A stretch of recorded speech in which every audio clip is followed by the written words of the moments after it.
Mr. C here. We're going to go through our uh, Solidworks TicTacToe assessment. So let's fire up Solidworks. So remember, we start a new drawing, new, and this is going to be a part. Okay. Yeah, my computer's lagging a little bit, but as soon as this gets started here, we'll get started with our TicTacToe. Um, there we go. So here we got a new part, and then we're going to click OK. And we have our new part running here. So the first thing I want to do is make sure I'm in millimeters, grams, and seconds. We are going to create a new sketch on the top plane. So I'm going to click sketch and then sketch again. I'm going to create a center rectangle using our origin point. I'm just going to make a box here. So next thing I want to do is I'm just going to press escape to stop drawing, and then I'm going to show you a different way on how to create these this square instead of using in dimensions, which we will, but I want to make this line here, the horizontal line and the vertical line, equal. So you notice I am in the properties, and so I've got line 3 and 4, and if I click equal, now those two lines become equal. So the next thing I want to do is use a smart dimension, and I only have to use one here. Maybe. Try it again. Smart dimension, and we're going to go 60 millimeters, and now this is square. Okay. Um, if I put another dimension on here, it's going to say over confined or over dimensioned, so I can just cancel that because I know it's square. This line and this line are equal to one another. Okay, so now we've got our base for our rectangle. Now we're ready to extrude that. So I click on features and then I choose extrude base boss, and I look in the properties menu and I enter 10 millimeters, which is the default, and click OK, or the green check mark is the same as OK. So now I have the top piece for my TicTacToe base, and I want to create a new sketch on top of it.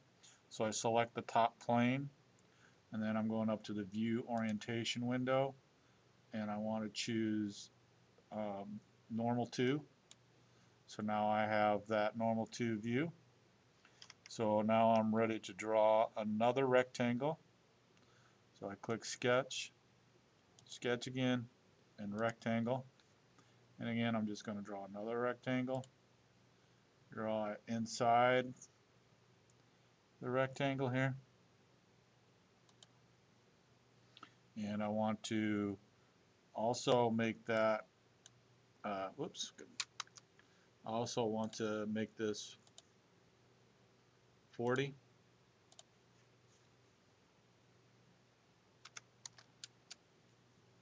Okay, so now if I click the check mark, and I also now hold down the shift key and select that vertical line, and I go to the horizontal line, and now I make that equal. Now I have my 40 by 40 square. Actually, this should be 46, so I want to change that. I just double clicked on the number. There we go. That looks better. Click. Again, it's equal all four sides. It's a square. So I'm ready to exit the sketch. Okay, so this is only a temporary. This is for reference. So we're actually going to create another sketch. We're then going to click the circle tool. We have to tell it where we're going to create the sketch, which is the surface there. And then I just want to draw a circle. I don't care about the size.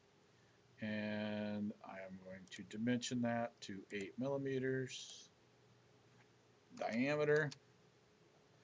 And then I want to dimension the center of the circle to these diagonal construction lines to 15. And then exactly the same thing.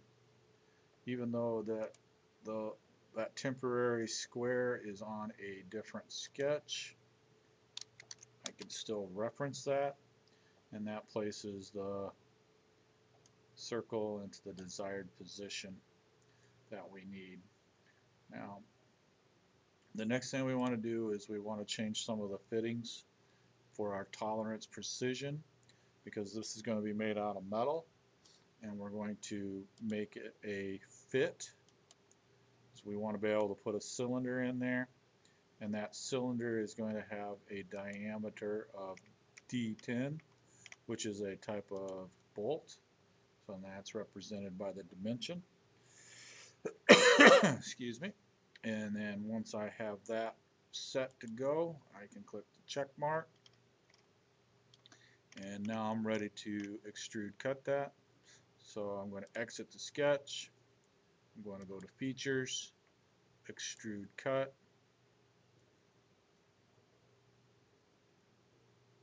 Okay, so you notice that I have that third sketch there, and now you can see that I'm ready to cut a circle through all, and I'm going to click, and there's my cut through the entire block. Okay, so now we have been using the sketch linear pattern here. It's grayed out, but there's also a linear pattern under features because of this hole we cut. We can use linear pattern here. So we're going to change the number, we're going to select the direction. In this case, we want to select the diagonal line. Notice that my circle was selected when I chose linear pattern. If you select linear pattern before the selection of the feature, which is the cut hole, you have to do that first because that's the feature and faces. And then I chose the diagonal line. Now I'm ready to put in the face spacing, which is 15 millimeters.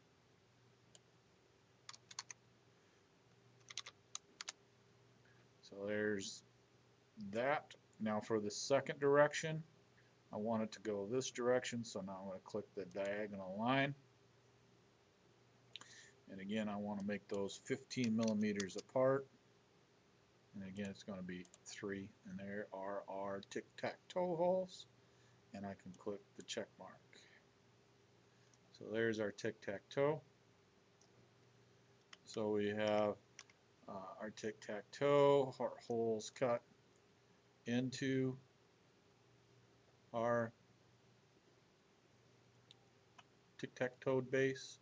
So now I want to press the space bar. I'm going to view the top view again, and now we're going to use that sketch to place a counterbore hole into the top piece, and then we're going to use the hole wizard to create those holes. So I'm going to click on hole wizard.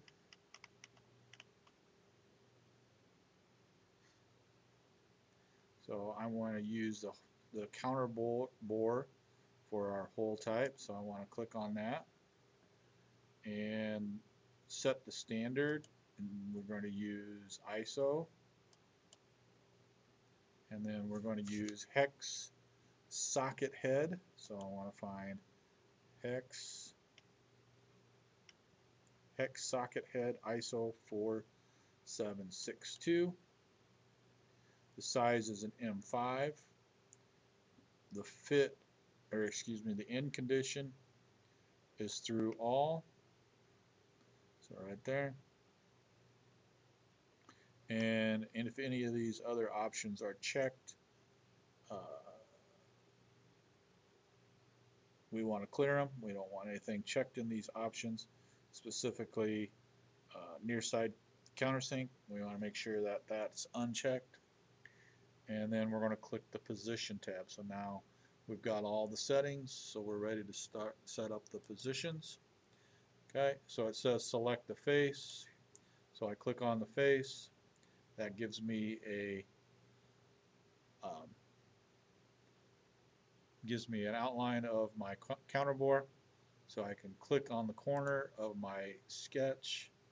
I'm just going to do that on all four sides. And then once I've completed, I click the OK button. So there you can see we have a counterbore where we're going to attach this to a solid piece underneath, and we'll make that in a little bit.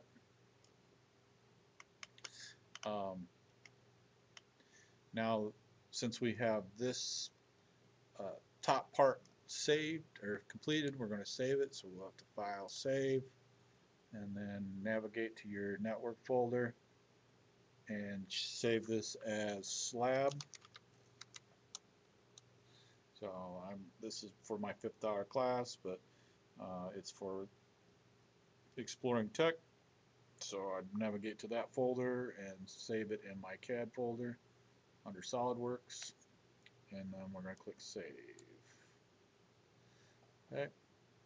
So now our project is called Slab, and now we're going to create a bottom plate. And there you can see the outline of the counterbore that's cut into the top slab.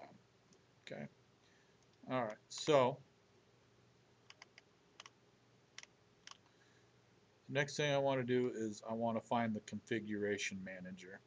The configuration manager is right here. So I'm going to click on that, and you can see we have the default slab configurations. Okay. We're going to name the name of the configuration is default. We're going to double click on it. It's a slow click. There we go. Slow click. And we want to name this top, T-O-P.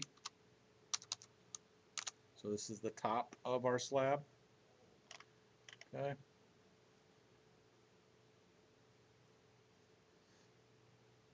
So now we're going to right click on the slab configuration. We're going to choose Add Configuration. So in this case, we're going to make this the bottom. So bottom. And we're going to click the OK button. So now we have a bottom, and then you can see a grayed out version is the top. So there's two configurations. If I double click on it, that configuration becomes active, so that's the top, and this is the bottom. So now we want to go back to the feature manager, and we can suppress these options where we counterbored and we created that pattern and we cut extruded. So we're going to highlight those last 3 features. I'm going to hold down Control and click on all 3 of those, and then I'm going to right click, and then I want to choose this icon, which is suppress. Okay, so that leaves me with a blank slab. Okay, so next we'll make some tapped holes with the M5 threads. So we're going to click on the hole wizard again. Again, now this is not the top. It's still there. It's under configurations. We're going to create the bottom. So I want to make sure we're looking straight down at the top here. I just simply press the space bar, chose the top. Now this time, instead of counterbore hole, we're going to go straight tap. Okay, so it remembers our last setting was an ISO. Change that type to tapped hole, instead of the bottom. And again, it's going to be an M5. Okay. Oop. M5, we want through all. And then if I scroll down here farther, I want to make sure that what thread callout is selected. Next, click the position. Choose the face. Choose the hole. Make sure you get the dot in the corner. Corner. Corner. Corner. And then we can choose check.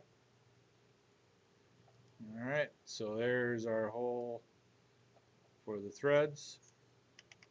So now if we go to annotations here, we want the viewers to see a rendering of threads cut into the side here. Right click on the annotations folder here, and then I choose details. That brings up the animation details, and we can choose shaded cosmetic threads. So we're going to click on that and then click OK. So I don't know if you noticed that, but now there's shaded threads in all 4 of the holes. Okay. The next thing we want to do is hide this sketch. We don't want that sketch showing through. So right here. So I right clicked on the sketch, and then I want to choose hide, and so that hides sketch to all those lines. They're still there, but we're just hiding it for special effects. So now we're going to go back to the configuration manager. So you can see this is the bottom slab. Now if I double click on the top slab, notice now my top slab is here, and if I double click back on, there's the bottom. So we have 2 pieces or 2 parts in our configuration manager, separate but the same with different settings. So now I can go up to the file menu and choose save. So that concludes the slab. So if you have any questions or if you're having any difficulties here, I think watching the video, being able to pause it, rewind it, should help out a lot. Also, if you have the PDF file along with it, and you're going through that, that should also explain a lot. And if worst comes to worst, you come in, talk to me about it, and we can get her figured out, or ask me for help, and we can get this situation taken care of. So I'm going to do one more lesson on the cylinders. It's very similar with the configurations.